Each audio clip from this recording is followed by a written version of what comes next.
Both of you all, please briefly, in one sentence, describe your character's journey for season 2. I would say for season 2, it's a love roller coaster.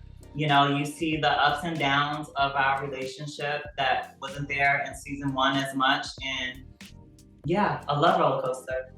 What about you, Todd? That's great. You just stole it. That's the sentence right there. I would say Miles and Soul are go the furthest away from each other that we've seen, and then the closest that we've seen. And it's it's a lot of love. Yeah, I love that. Isis, this question is for you. What would it have meant for you as a child, as an adolescent, to see a character like this on TV? I think for me, right, there wasn't any of this type of representation for a trans person to have a career, have love, have the support of family and friends. I've never seen someone have all 4 of those. So I think seeing it would allow me to see what a healthy love for a trans person looked like. We rarely get any representation, let alone to see us be loved on in a healthy way. So I think I would have just saw what a healthy love looked like for a trans person, and it's what we all deserve. Mm-hmm. And I'm interested in knowing how these characters have helped. I guess, I mean, like, we know you, Todd, from like everything from Dukes of Hazzard, One Day at a Time. Isis, we know you from Top Model. What do these characters in particular mean for at this point in your career? That's a great question. This character means the world to me at this point in my career. You know, I think the world is in such a chaotic place, and I think as much fear and discrimination there is in the world, there's a lot more love, and you know, we need the love. We need the love more than ever in the world right now. And so I feel very fortunate and very privileged that we get to be on this show and to bring that to the world as a sort of antidote to the things that are not so great. Yeah. And before I let you go, since we're wrapping things up, from the both of you, Isis, we'll start with you. Any words of encouragement that you have for trans youth that will be watching this through GLAAD? I would tell everyone to not give up and to continue to have hope and faith. These things like what's happening in our country right now or in the world happens when progress is being made. So just continue to be themselves and be bold in the idea of knowing that who you are is enough.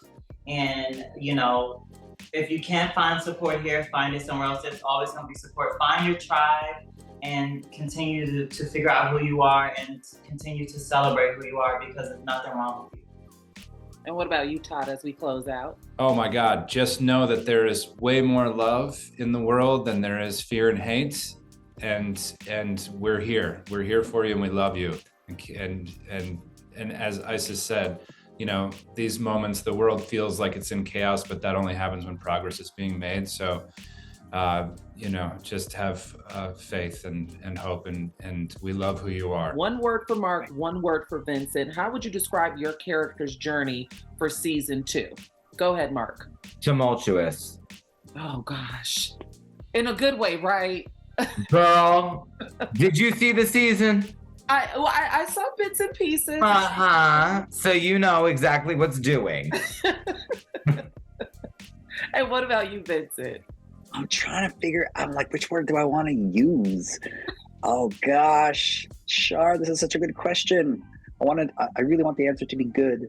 One word to describe Henry's journey in season 2, I would say vulnerable. All right, tumultuous and vulnerable. Okay, those are quite the descriptor. So what would it have meant for you all to see characters like yourself? This show is so inclusive. It's Black, it's brown, it's love, it's life. What would it have meant for you all as children to see these depictions on screen in this way, reflected back to you? I'll start with you, Vincent. Oh my gosh, it would have changed my life. It would have changed my life. I think actually your question actually answers the question for me of one of the reasons why I feel so grateful to be a part of shows like With Love that have that level of representation, inclusivity, and that kind of positive messaging and positive impact for what storytelling can be and how it can help audiences, I'll say it, heal. You know, the show was birthed by Gloria Calderon Kellett, our creator, showrunner, and head writer, along with her associate Andy Roth. They wrote it during the pandemic, and it was an answer to the question: where is the love? Where's the joy experienced by my family members, by my queer friends, by any of my friends? Like, where is that in social media and in media in general? And there was no answer. And so Gloria made this show. And so for me, as Vinny, getting to see characters like Henry Cruz and Jorge Diaz Jr. and Lily Diaz and Nick Zhao, and it really changes the paradigm. And it opens up this world where youth can see themselves depicted in dynamic, refreshing ways that more accurately depicts their own authenticity. And I think that's one of the reasons why our show is really important and stands out compared to other shows that may have diversity, multi-generational cast members or queer representation. Yeah. Wow, that's a phenomenal answer. Mark, there are going to be LGBTQ plus kids that'll likely be watching this, and peers, that'll likely be watching this interview. What words of love or encouragement do you have for them, especially given the current climate?